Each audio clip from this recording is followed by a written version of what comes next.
There is a distinct difference between being afraid in your own hometown and being terrified in a country where you don't speak a single word of the language. When you cross borders, you leave behind the rules you know and step directly into theirs. Welcome back to Nocteryn. Tonight I'm sharing three true, deeply unsettling horror stories from travelers who ventured into foreign lands. Tales where they unknowingly crossed paths with entities straight out of ancient local folklore. Before we cross into unknown territory and begin our first story, take a quick second to hit that subscribe button, turn on notifications, and leave a like if you enjoy the dark. It helps ensure you never miss a night here at Nocturne. Share this with someone who loves a good scare. Now, let's begin. Back in 2018, I was an American exchange student living in Japan.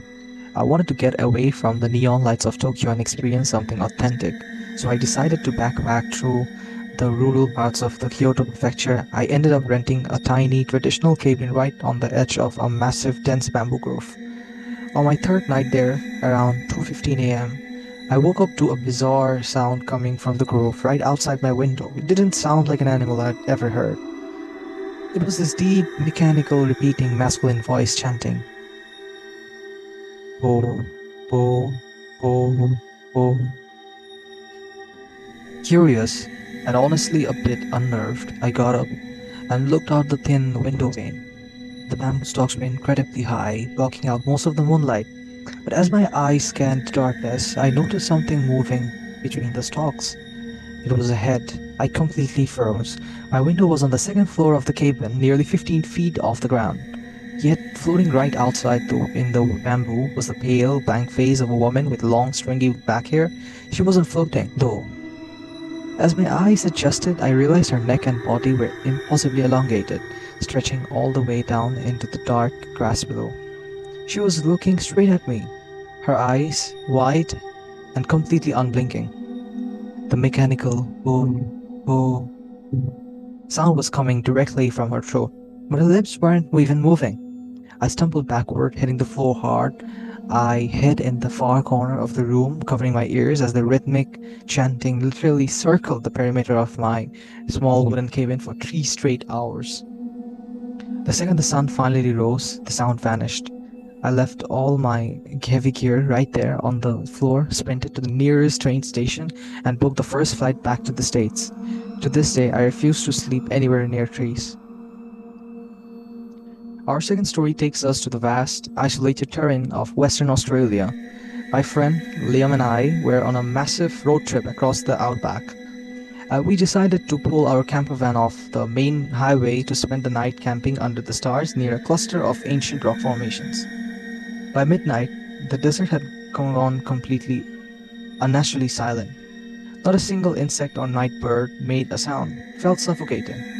I woke up to the sound of the van door clicking open and saw Liam stepping outside. Through the window, I watched him walking out into the dark, bare landscape. Looking completely mesmerized, I threw on my boots and ran out after him, calling his name. When I finally got up and grabbed his shoulder, he turned around. His face was completely pale, his eyes wide with fear. He looked at me and whispered, "Don't you hear her? My sister is out there. She's calling for help." I felt a cold chill run down my spine.